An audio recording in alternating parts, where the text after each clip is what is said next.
Nithyanandam Paramasukaram Kevalam Jnanamutim Dvandvatitam Gaganashatrisham Tattvamasya Rilaksham Ekam Nityam Vimalamachalam Savadi Sakshibhutam Bhavatitam Trigunarahitam Satguruntam Namami. Let's hum the Mahavakya. I feel like doing it. Let's do it 3 times.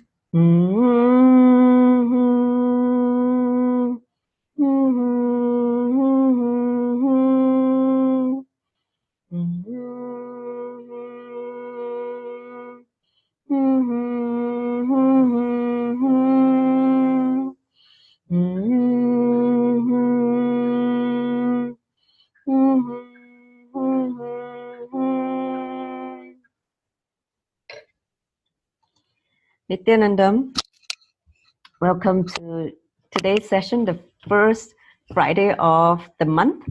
And as you know that I conduct enlightened parenting on the first and third Fridays of the month. So today, last week was the exception because we were not doing it 2 weeks ago. Hold on. All right. So as all of you know, today's topic is about basically how do we relate with your child's space and how to create a space of possibility for your child to explore. Okay. So let me just have a show of hand. How many of you are parents here? Just give me, a thumbs up. Let me just see. How many of you are already parents here? So here mostly acharyas. It's okay. Yao Qi, and then what about Feng Ling? Are you a parent? Are you a parent? So whoever is a parent, Joanne also, are you a parent, right? Yeah, so at least 3 are parents. Okay. Now, see, this is a topic which it's going to fundamentally shift your understanding about how to relate with your children. See, one of the problems many parents face is that we try to pull them out from their space into our adult space. See, when the kids, they are born, they are in this space called space of a child, an enlightened space, basically, where they are constantly listening, in deep listening, and they don't really have a mind. They are just in awe with, their existence, and they're constantly, relating with the reality as it is. But the problem is the parents, when they are not aware that there's such thing called the space of a child, what happened? We try to yank them out from the pure space to our adult space. And you should know that our adult space is always filled with fear, greed. It's a conditioned space by the society. Understand? The society had taught us too many things to run for, greed, to run away from fear, all that kind of thing. So, and we have a lot of expectation. That's another problem. We have a lot of expectation how children should be, how their life should be. So all these things, when you start to impose on the child, that's where they will feel totally uncomfortable when they are, being forced to come into the adult space. So first of all, let me explain what is the space of a child so that you guys understand. Okay, it's the pace. Okay, Elsie, is it too fast? You're in the, okay, that's great. So first thing, Swamiji has talked about this concept, this reality, as you know, called space of the child.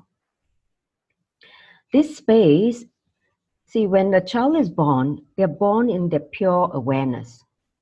They're in constant connection with the source. They do not verbalize. That doesn't mean that they're not relating. The reality is that they're seeing a lot of things more than we do, the adults. But they do not verbalize it. They're constantly in awareness. And if we're able to keep them in the pure space, many great things will happen. Not only they will be healthy, not only they will be happy, joyful, and they will also be energetic and lively, playful, innocent. When you see a child, you feel so much attracted to them because of their innocence and their joyfulness. And sometimes when you feel that when you spend some time with your kids or even with children, if let's say you're a teacher, you spend time with, kids, you feel so excited, you feel so joyful, you feel so alive. That's because of their space. The space is pure and innocent, full of energy. But when we are not aware that kids wants to remain in the pure space, when we start to impose our fear, our greed, our expectation on our kid or the students, that's where there comes a lot of resistance. The kid may not listen to you in the first place, or the kid may not want to follow what you ask them to do. Okay? So in order to relate with the child's space, you need to understand that you need to go into their space, not pulling them out into the adult space, which is very much corrupted by the society's conditioning. Okay? The society conditioning is what makes us down, what makes us tired, bored. Whereas for a kid, they're just in the pure energy space, so they are constantly alive. There's no worry, they don't have a mind yet. But when the adult are not aware of such a space, and they start to make the kids follow their rules, rigid rules, cannot do this, cannot do that, must do this, must do that. And then they start to condition, okay, girls must wear pink, boys must wear blue, and all that kind of whole list of conditioning. And that's where we start to pull them away from the pure space. See, in Swamiji's Gurukul, he said that in the first 7 years of a child's age, the enlightened masters, when the kids, his advice to parents is don't even give them an idea whether they are gender identity, whether they are born a male or female. Let them be close to nature. Let them be by themselves, be natural, basically. But don't give them all your fear, all your greed. By the time they start to, believe all your fear and greed, or they're being conditioned, then they start to behave like one of us. I remember Swamiji said that when you do that, you don't raise them, you pull them down. You're not raising the kids. You're actually putting them down to our level. Understand? They came in that pure space. But because if parents are ignorant, parents are not aware, parents are controlling, domineering, want to control the kids, and they try to put all these kind of ideas in them. By and by, they become just one of us. When I say one of us, like a dumb buffalo, they just follow instruction and plow the land and do the work. So, which is not what we want. Tell it honestly, because Swamiji says that every child comes with, their life purpose. They have descended on planet Earth, assume a body to fulfill certain life purpose, to contribute and live a life which they have, chosen. The future, which they are here to create a totally different world from what the parents have lived. So we should not try to impose the dream that we haven't lived on our kids. Don't put your dreams on them. Let them create their own dream. That's the main thing. by allowing them to explore, by allowing them to discover themselves, instead of you boxing them into certain frame and certain expectation, such that they are not able to expand or do not have the courage to try, do not have the strength or encouragement to explore.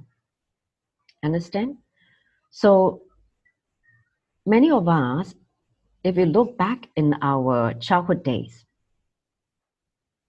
the kind of struggle we went through, okay? We went through, some of them went through poverty, some of them went through maybe some even broken family, some went through a lot of domestic violence, a lot of fight with parents, you know. So depending on what kind of family you're brought up,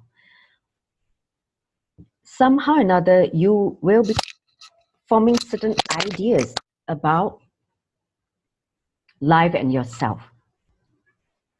Understand? So, but the main thing is that as a parent, as an enlightened parent, working towards enlightenment, a spiritual seeker, we should not impose on our past patterns and incompletion on our kids. Understand? Because when you stop projecting your incompletion, and if your spouse also have a whole set of incompletion due to the upbringing, can you imagine two sets of incompletion crisscrossing and imposed on the kids? No wonder the kids feel suffocated. By the time, you know, they become aware, they just feel that, you know, they will lose their innocence and, you know, the, what you call it, the aliveness, the joy very quickly, because of all this reason where we put them into the rules and the expectation that the parents have. Okay. I think there's a message. Let me just see. Please mute. Okay. Are you able to hear me, all of you? Give me a thumbs up. You are able to hear me. Okay, great. Yes, it's only someone is making some noise when they move. I don't know who is that person. Okay, so whoever is, I think it's you. whoever is not talking, later on you can unmute when you are speaking, you know, asking question. I will leave quite a fair bit of time for questioning, but let's give me time to give you understand the few concepts which Swamiji gave. One is the space of a child. Then there's this adult space, which, you know, where we live, which is a conditioned space by society. Okay, the adults, the kids' space, the space of the child is the pure space where they can constantly download information and be very, very intuitive. That's why if we can keep the kids in their pure space of a child, it is a huge possibility, which means they're constantly in touch with the source, with the superconsciousness, which means they will naturally be, you know, expressing the highest peak of their capacity. Understand? They will be extremely creative, they'll be extremely intelligent, and not only that, healthy, amazing physique, amazing intelligence in the body. I've seen that with my son. When he was only 6 months old, he was able to come down from the bed by himself, and I didn't believe it. I was like, you know, and the nanny, the helper said, I'll show you. So when she put my son on the bed, he will first flip, that means flip his body into the prone posture, and then he start wiggling like a little worm, you know, like a little caterpillar. He will wiggle, and then after that, he will wiggle to the edge of the bed, and he will slide down by holding the blanket or comforter. And the moment he land onto the floor, he start jumping, because he knows it's like parachute. He landed, and he was just jumping. He's happy. When I saw it, I was like, 6 months old, he can come down from bed by himself. It's like, where? I didn't even teach him. Where is the intelligence? See, when kids are born in that, you know, pure space, especially if the child soul is very evolved, advanced soul. They have all this intelligence already awakened when they assume the body. The last thing we want as a parent is to suppress that intelligence and make him adult, adult too quickly. Okay, so Swamiji says that if you can keep the child in the innocent space as long as possible, without the pollution or contamination from society, ideology, and expectation, the child will grow up like a flower, so beautiful being. And I think a couple of sessions ago, I talked about the golden childhood. Remember? That means a young body with a matured soul to handle responsibility for the society, for the world. If you're able to keep your child in the pure space and you're able to relate with him in the pure space, you will see that communication starts to happen between you and the child, and eventually leading to communion, meaning at a much more deeper level of communication whereby non-verbalization is needed. You just know deep in your heart that you can actually communicate with your child in a non-verbal way and be able to know what kind of decision this child will take, or the child will know how to relate with you. It's at the deeper level connection, at the being level. I call it communion, okay? So to relate with the child's space, first thing a parent needs to do, listening, okay? You need to learn to listen, because to come into their space, listening is one of the key criteria. It's like the door to enter into their space. Instead of expecting the child to listen to the parents thinking they don't know anything, they're still a kid, I need to teach them, they need to learn how to behave in the society like we are adults, and you try to make them grow up too quickly, too fast. By the time they're 5 years old, you try to expect them to behave like a teenager or a young adult. That is what is happening. See, first thing the parent need to drop is, drop all your expectation, drop all your rules and conditioning that you have received. Do not impose that onto your child. Okay, that's the first thing you should do, and start completing with your incompletion. Whatever you're carrying with you, the hangover from the past, do not project it onto your child. Let the child have a pure space to expand, to explore, and flower into a conscious being, an enlightened being. Understand? If you keep the child in the pure space, the child will grow, not only you will not have problem when he or she reaches teenager, when they go to teenage, where the body is going through a lot of changes, hormonal changes and all that. When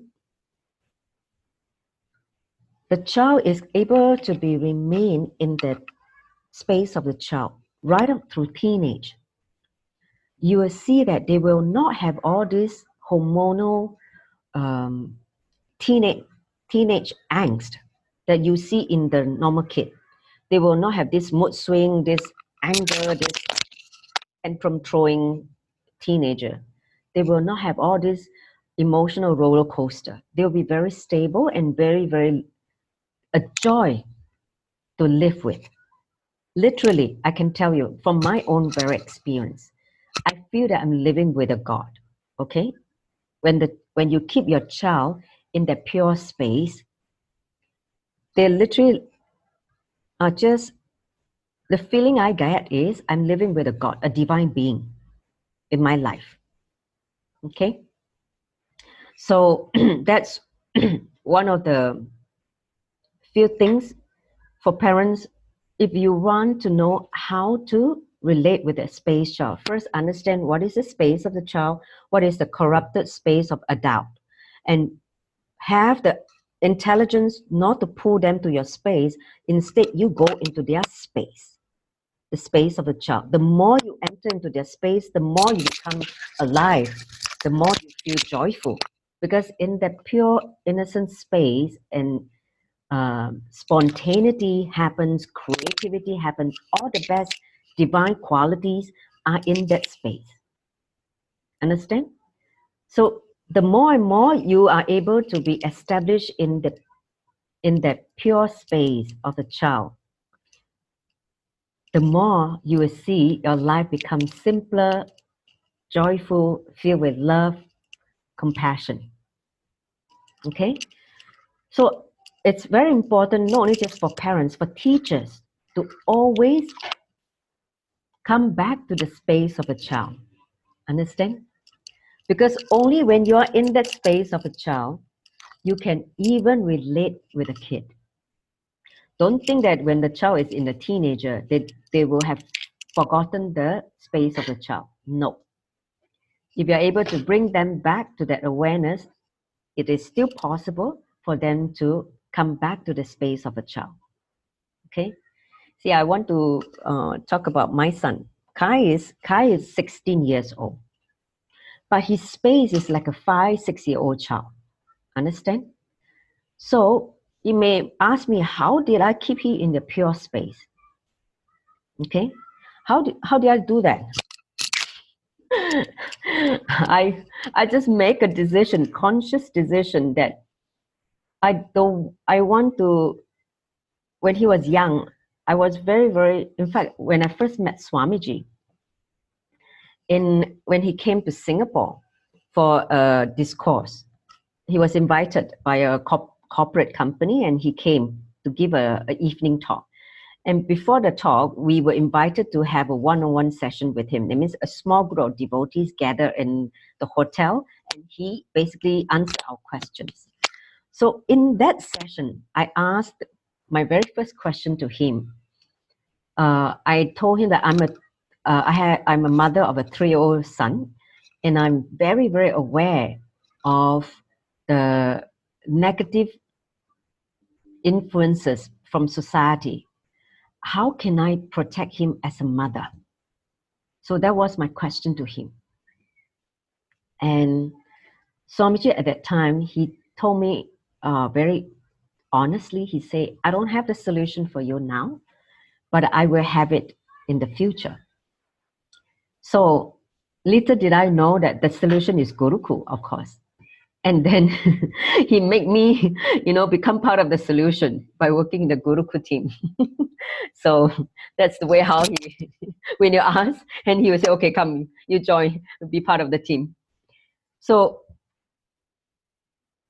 when I started to understand this whole truth about the space of a child, and my space, that means the adult space, I become so aware that I do not want to, especially if before Swamiji introduced the science of completion, and we know that we have a lot of patterns. By the time you reach, adult, you have a lot of patterns.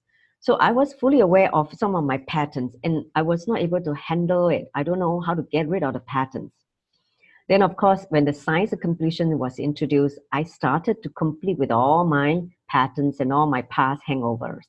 And from there only, I start to work on myself and then start to relate with my son, whatever incompletion I created in him because of my past incompletion. So completion with him also plays a major role. So that all the, I would say, all the hangovers between the parents and the child are completed. So that creates a pure space for us to relate with each other. Understand? So that's one of the very, very important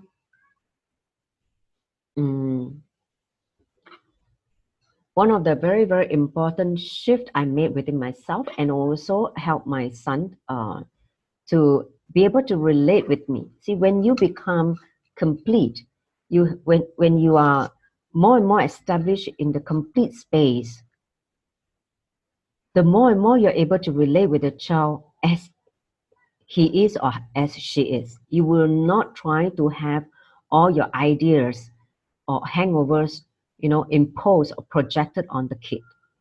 Okay, so that is very important. As a first step for parents is to complete with all your past hangover and make sure that you create a pure space for that child to start to relate with you. Okay, and you should know that all parents, because parents are the two most important beings in the kids' early formative years, when the child is born, through the time when he's growing up. The parents plays a major role in shaping their life experiences, their cognition about life and themselves, right? If you look at our life, how we feel about ourselves is very much shaped by how your parents relate with you and all that. They play a major role. And I remember Swamiji says that the last relationship before enlightenment is the mother. Okay? Either enlightenment or death. See, enlightenment is also like a death because you're reborn. Okay? So the last relationship to be disconnected is the relationship of a mother. Understand? So what it means that the mother's role plays a major impact on the child's life, whether you know it or not, believe it or not, are aware of it or not, it is. Okay? The mother's relationship, whether you're there for the kid or you're not, you're absent for the kid, both have impact in the child's life. The connection with the mother. Okay? So I want to take a pause now before I go to the second part of the question, how to create a space of positivity for your child. So I've already pretty much completed the first part of the question, how to relate with your child's space. Okay? Any questions so far? Everybody's understanding? If you understand, give me a thumbs up. You're tracking along with me? Yes? Okay. So now, in the second part of the question for this session is to how to create a space of possibility for your child to explore. Remember, I say that when you let them be established, stay in the pure space of the child, it means because the space brings a huge possibility for them. So for parents or even teachers, if you are relating with kids, your role is to help them to constantly fall into the space of possibility. That means a space where they have the courage to explore. They have the enthusiasm, the creativity to explore. Don't kill their enthusiasm or their creativity by telling them rules. You cannot do this, you cannot do that, you must do this, you must do that. Then they will give up. They say, whatever I say, you will veto it or you will superimpose on it. I may as well don't do it. You just tell me what to do. When that kind of situation happens, you have actually killed the child's own independent thinking and the spirit of creativity. Understand? The spirit of exploration, self-discovery. Don't ever do that. This is the worst thing that can happen. Basically, the child has given up in life because he feels that life, which happened as you represent part of life. When you tell them cannot do this, cannot do this, you must do this, must do this, or a whole bunch of rules, by the time they feel so suffocated, they just become a robot. They just say, whatever I say, you will just, will not listen, one, or you just force me to do what you want. When that happens, the child starts moving away from the pure space. The child starts becoming conditioned just to appease the parents or just to fit into the society the way the society expects the child to behave. this is where the worst damage that we can do to a child's space. We literally destroy the consciousness. I remember Ma White when in the earlier days when she used to conduct the enlightened parenting. Of course, now she's so busy, she's now moved away to conduct a manifesting power session at the courtyard. So I remember she said that for children, first, as parents, we don't destroy their health, don't destroy their mind, and don't destroy their space. Okay? Health, that means their body, mind, and their space. How do you destroy their health? By giving them all junk food, by giving them not natural food, or feeding them all the non-vegetarian food and all the unhealthy food. So you're literally starting to destroy the body. You don't keep a certain discipline to help them to take responsibility of the body. You know how the kids, when they, some of them, I don't know about your part of the world, but I have seen in my part of the world where the grandparents dote on the grandchildren or the grandchild. They try to feed the child, you know, like the meal time, they'll take like 1-2 hours just to feed the child because the child wants to play and want to eat, but the grandparents will be forcing the child to eat, and they will run after the child with the bowl of food. By the time 2 hours later, the food is cold. Understand? See, when you start, and especially some parents, because they don't want the kids to mess up the kitchen or mess up the whole dining table, they don't let them eat themselves. They rather feed them. They feed them, which means what? They don't learn how to connect with the body. You see, when they know that they're full, they will stop eating. But when you feed, they don't relate with their body, which means what? You're not teaching them to become responsible for their body. So when they are not responsible for their body, so what happened? They don't know how to listen to the body, intelligence. And by the time they grow up, they're disconnected with their physical body. Understand? Next, do not destroy their mind. Meaning, I'm talking about the way how they cognize, the way how they process information from the outer world. When you try to stop them from doing something, you inject your fear. Oh, you do this, you know, something bad will happen. And then you frighten the child. And the child immediately stop doing, the thing, because the way you describe it and make it believe that the worst is going to happen. You impose fear in them. You're destroying their mind, their ability to cognize, to explore. Or you try to give them some the greed. Oh, do this, this is good for you. You try to pull them to do something because you want them to do something. That again, even though the child has certain ideas and you say, no, do this, I want you to do this. So whether it's fear or greed, fundamentally, you are not allowing the child to have its own independent thinking ability. Instead, you condition them by your fear, by your greed, your patterns. So at the end of the day, they are starting to live with all your patterns and your fear. So the legacy is passed from the parents to the kids. Meaning you starting to, transmit that pattern to their child because you start to make them think the same way you're thinking. Or constantly having worries. Like you worry so much and you make the child also worry. So that's how we start to destroy their mind. The ability to be able to perceive information as it is and cognize it and take decision. But we intercepted the process of the perception, the ability to perceive, and now they are living just like a normal adult with a lot of patterns, a lot of conditioning. Understand?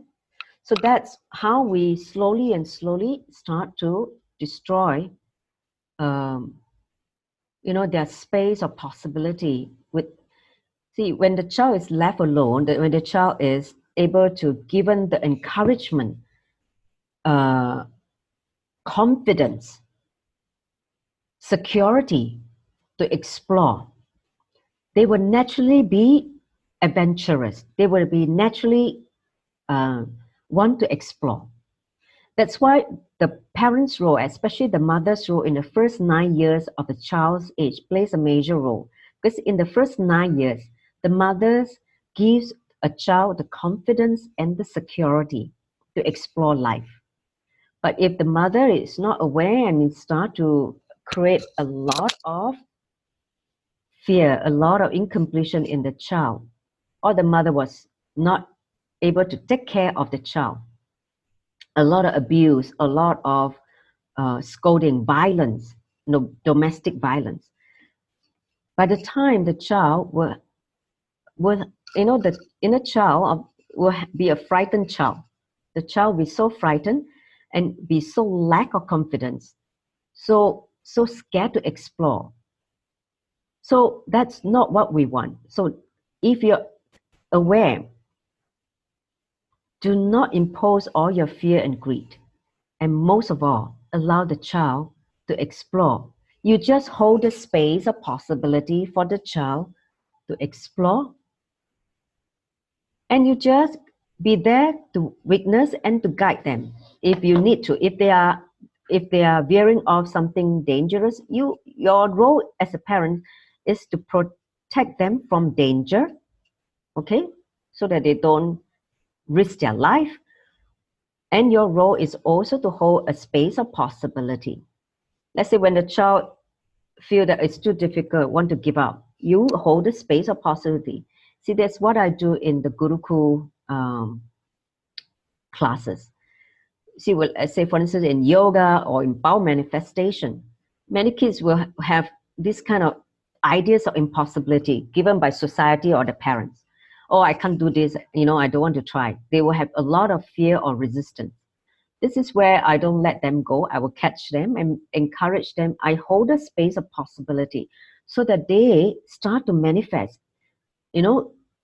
through a lot of encouragement and giving them, guidance how to try. And the moment they're able to express or able to do it, you see so much shift inside the child's idea about themselves. And the confidence they start to exude is amazing, miraculous. They have so much more confidence about what they can do, and will have more strength to try again the next time, confidence to try again next time. Understand? When the moment when they are not able to make it because of fear or because of the doubt they have, that's where, as a teacher or as a parent, you should remove that, bring them back to the pure space of possibility again and again, and make them complete with the doubt, the self-doubt they have. See, one of the very first thing that make the child leave the space of a child, the pure awareness space, is self-doubt. The moment self-doubt enter into their cognition, they have left the space. Understand? If you look back,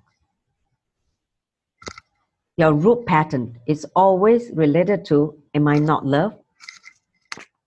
I'm not worthy. The self-doubt. When the child starts to cognize that, a doubt of the truth of who he is or who she is, he's already, created the first root pattern from the self-doubt. Understand? Okay? So let me just talk about one more thing about how to create a space of positivity for your child to explore. Okay? So basically, I talk about don't impose your fear and greed. Let them have encourage them, give them the confidence and security to explore, right? as a parent, that's what you've provided. You know, encourage them to explore, encourage them to be creative, be imaginative, encourage them to try different things in life, and be very clear. Do not even give them any idea of failure. There's no failure in Swamiji's eyes. It's all lessons, right? If you did not make it, or whatever, you know, for some reason the child did not make it, then look at it as a lesson. See, when you learn the lesson, so that you don't make the same mistake twice, that means you are an intelligent being. When you never learn your lesson and you constantly create the same mistake and circling on the same vicious cycle, the same spot again and again, that means you're not able to get out of that pattern. You're not able to have the intelligence to jump out of that whirlpool. Understand? So, main thing is allow the kid to have, you know, the ability to explore. And even though they make mistake, that's okay. It is only through making mistake the child become wiser, more intelligent, more wisdom. Because we're all here to learn. You know, learning never ends, even till our deathbed. We continues to learn. Continuously we're learning. Lessons about life. So what makes you think that the child should not make mistake? You make mistake, so allow the child to make mistake as well. It is only through learning, you know, from their mistake, they become intelligent, they become wiser. So create that space with the right context of, you know, lesson, mistakes. So that they don't feel guilty. See, guilty is the worst thing. That a child, literally, guilt destroys their space. Swamiji say that guilt is like a wedge you insert into the space. That means, you know, what's a wedge, right? Like a block of wood, you just poke hole into your space. So all the energy is leaking. Understand? So guilt has that deep negative effect on your consciousness, your space. Because the moment guilt has settled inside you, you literally kills your intelligence.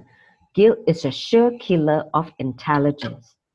Meaning, when someone is carrying guilt, you will not be able to respond to life in an intelligent way. You have lost the ability to relate in an intelligent way. Understand? So guilt is one of the pattern, incompletion, that has to be completed as soon as possible, whether it's in the parent's space or the child's space. And make sure that you don't give them guilt. Don't make them feel guilty. See, some parents, they are so great at creating guilt. See, by creating guilt, the child will do what they want. It's like emotional blackmail. Oh, you don't love me anymore. Oh, you know, if I'm not doing this, I feel that you're not loving me anymore. That kind of blackmailing thing. It's like the child want to say, I'm going to go away and do some training, but I will leave home for a couple of years. And then if the mother is too attached to the child, will try to create guilt in the child. Oh, I'm alone, I will miss you, you know, that kind of thing. And stopping the child in their expansion, exploration of life. Try to keep you in the cage rather than set you free. That is the worst thing that a parent can do. When the child comes of age to be able to be independent, stand on the feet, the earliest you're able to make them independent, the quickest you are liberated from them. Understand? But some parents, because they feel that, oh, I've been with the kid for so long and suddenly the kid is grown up, I'm going to be a lonely person. So I try to hold on to that by keeping them here. By doing that, I create emotional guilt. Emotional guilt means, oh, you know, If you do something that make them feel that you're away from them, you know, they will complain and they'll create all the sob story and make you guilty. When you feel guilty, then you say, okay, sorry, I don't go anymore. I'll give up the ambition of going to explore in another country. I just hang around you. Means what? Means opportunity for the child to explore. Understand? When parents are not, like, especially mothers are so capable of doing that. I don't know about you. I've seen like 99% of such a behavior is created by mother. Okay? See, when the child reaches certain age, set them free. Have the courage to liberate them from you. Because they are here to live a life they're meant to live. Not to become, you know, your companion and grow old with you or whatever. They are not here to live this life like that. Set them free. Let them go and do what they need to do in life so that they can be fulfilled, so they can contribute to what they have come here to fulfill.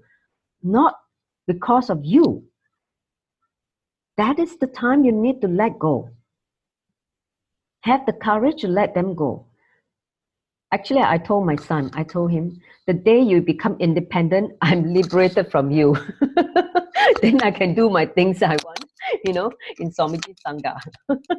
It's not that I can't do now, I'm doing part of it, but of course I still have the responsibility till he's at least 21 years of age, you know, legally independent. So, you know, what I'm saying is that have the, that means be ready when the child is mature enough to go on their own life, living their own life and explore life, to discover life. Have the maturity and ability to let go. That means do not be attached to your kid when it's time for the child to leave the nest. By keeping them in the false cage through your guilt, creating guilt in them, you destroy them. And then later on, they will blame you. See, because I hang around, I give out the opportunity to go and study in this place, and then now I can't do anything. You know, my career is in a mess. You know, you're the one who make me fail, and you are the one who's responsible for my misery. So then, parent and child in completion. Don't do that. So that's another blind spot I've seen in a lot of women. When the kid is grown up, their attachment does not allow them to set the child free. Okay? See, that's a time as a mother, you should learn how to get back to your life which you always wanted to live. That means you go into the next life stage. Your next life stage without kid, but you will be there. See, when you are able to support the child and keep the child in the space of completion and fulfill, be very clear, the child never leaves you. They will always come back. I've seen that again and again and again. They may leave you temporarily, but they will come back. Instead of you creating incompletion, they leave you forever. They don't even want to come and visit you. They don't even want to see you. Your birthday, they don't want to call you and wish you happy birthday. That is the worst damage. But when you are able to help them be fulfilled in their life, be very clear, they will always hang around you. They'll always come back. That is what I've seen again and again. When the child grow up, flower into a beautiful, you know, independent leader with intelligence, with maturity, a contributing being in the society, with love, with compassion, with extraordinary intelligence and powers. They, no matter how, they will keep you in their heart. When they keep you in their heart, be very clear, you never feel that you miss them or they missed you, because it's not the physical closeness that matters at that time. It is the communion. Even though They may be far away, but the heart and the connection at the being level, which is built at the early days, they will still be, having that strong feeling connection. Understand? So that's the beautiful part of when you are able to help the child create the space of possibility for them to explore, for them with a lot of encouragement, with a lot of confidence and security. And you be there for them, whether, sometimes when they ask for guidance, you can give them, but never impose what your fear or greed is. Let them look at all the facts, look at all the possibility, and then let them make their own decision. Especially for life critical decision, they should be the one making the decision when they are mature already. So with that, let me just conclude with a Pura mantra. Okay. Thank you all for coming. Thank you, Swamiji. Om Purnamada Purnamidam Purnat Purnamudachyate Purnasya Purnamadaya Purnameva Vashishyate. Om Shanti Shanti Shanti Hari Om Tat Sat Savam Bhagava Sri Nithyananda Paramashiva Paduka Panamastu. Om Nithyanandam. Good night, Nithyananda.